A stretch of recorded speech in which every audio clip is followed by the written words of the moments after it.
But Lepore, another injury that the Leafs are dealing with at the moment. It happened in the second Canucks game. Zach Bogosian goes crashing into the end boards. It looked bad initially. Yeah. He got up because Zach Bogosian, as we know, he's a tough dude. He's watched a lot of Rock'em Sock'em. He's listening to Don Cherry tell him not to lay there. Skated off the ice, no problem at all. But we recently found out that he's going to be out for 4 weeks. Mm-hmm. But Michael Lepore, in comes Rasmus Sandin. Yeah. And I'm just going to go out and say this. It is not a downgrade whatsoever. It's an upgrade, if anything, having Rasmus Sandin in the lineup over Zach Bogosian. And listen, I know Zach Bogosian won the Stanley Cup last season with the Lightning, and he's going to bring grit and physicality and experience and sandpaper, as a lot of people like to call it, come playoff time. And I think that's an important element to have, especially on your back end come playoff time. But man, what I've seen out of Rasmus Sandin recently, that dude is extremely smooth with the puck, an incredibly high hockey IQ. He makes some awesome plays out there. He could easily play in this Leafs top 4. Easily play in this Leafs top 4, 20 plus minutes a game.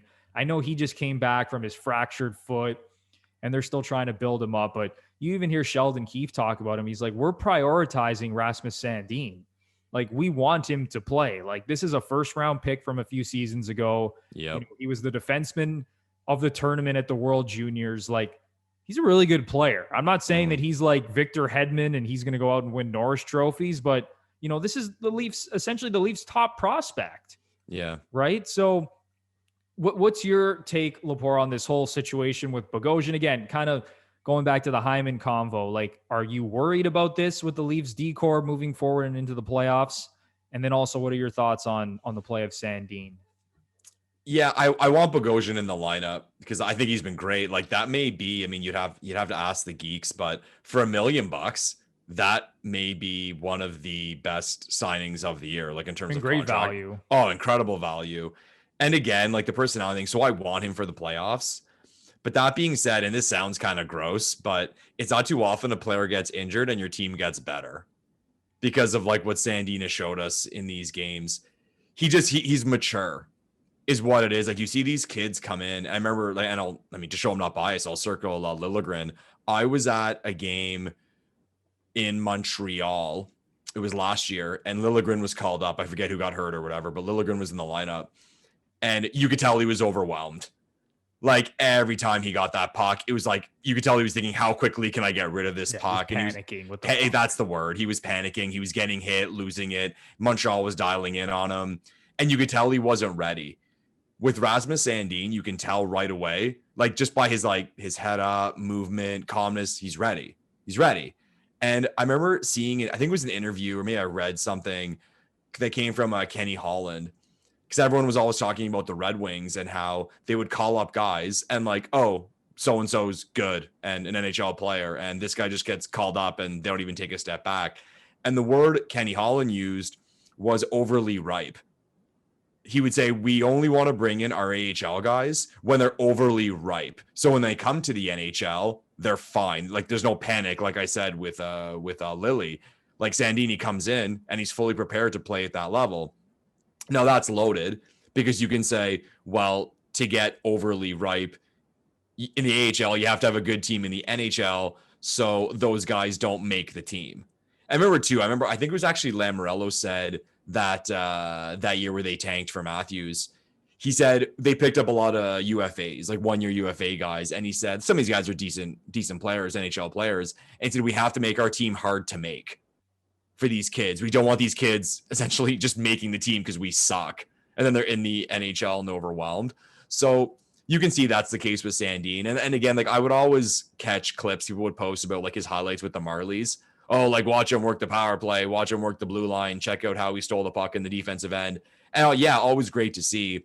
But I was always kind of hesitant to get excited about it because, okay, it's still the AHL and you're handpicking moments his best moments from a game. So like, let's put it into perspective. Like we always you're say. handpicking moments and putting it into like a 1 minute clip on Twitter. Yeah. Showing everyone how great he is, right? Remember Capo Caco? Everyone said like he was amazing on YouTube because he had like all those like amazing goals and all that. But when you watch like all the when you see everything a complete game, it's like, it's not that good.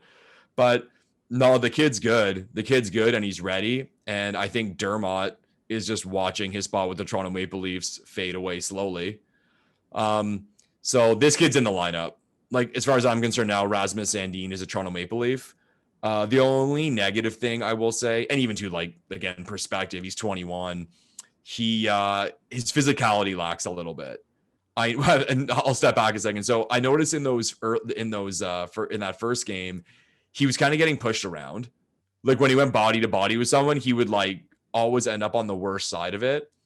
And I said this to a buddy, and then he texted me last night because if you remember, he was at Wheeler. He stood up, leveled Wheeler. So I was like, maybe I was wrong. Maybe it was just like he had a bad game in that category. But no, I mean, the kid looks good. One fucking thing though, Rasmus, 38.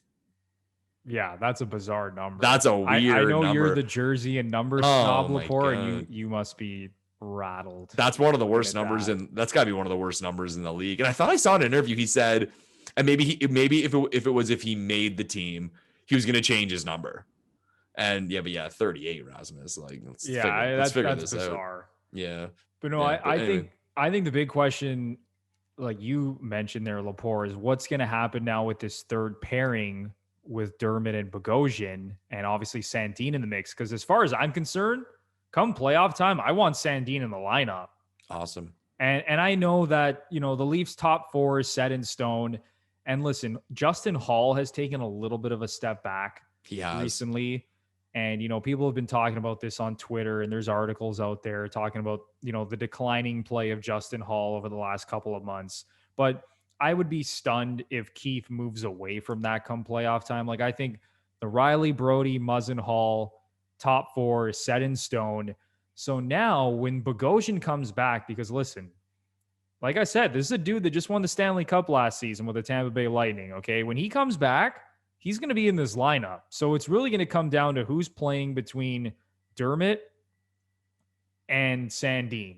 And you could say I'm wrong, and you can say when Bogosian comes back, maybe he's not going to have his spot, and maybe it's going to be Dermott and Sandin moving into the playoffs. But I really think that Bogosian's spot is set in stone here come playoff time, Lepore. So, Bogosian's not going anywhere. No. So I think unless Dermott does something spectacular, I think come playoff time, he's going to be the seventh defenseman.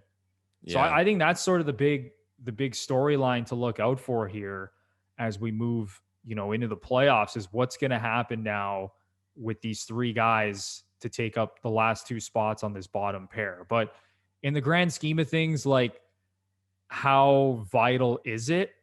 Like, what I would obviously love to see Sandin be, the full-time third pairing guy come playoff time, but I don't know. Like, is it going to matter that much?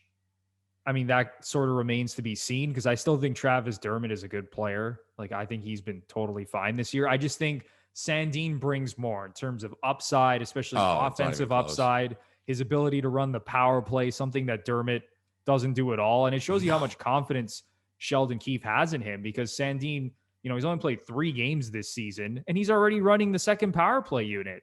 Mm-hmm. Sheldon Keefe is like, I don't care. I've seen enough. This dude's running the second unit. And some people are even saying, let him run the first unit and get Riley off the first unit. So yeah, I think Leafs Nation would be pretty rattled, to be honest with you, if he's not, playing 15, 16, 17 minutes a game come playoff time. Yeah. And if anyone was wondering before about why the Leafs picked up Ben Hutton, it's your answer: depth. Yeah. They had an injury. Like, say now, for example, they get another injury. And I'm not saying Ben Hutton's whatever, but he's a body you can put it in the lineup in the NHL level.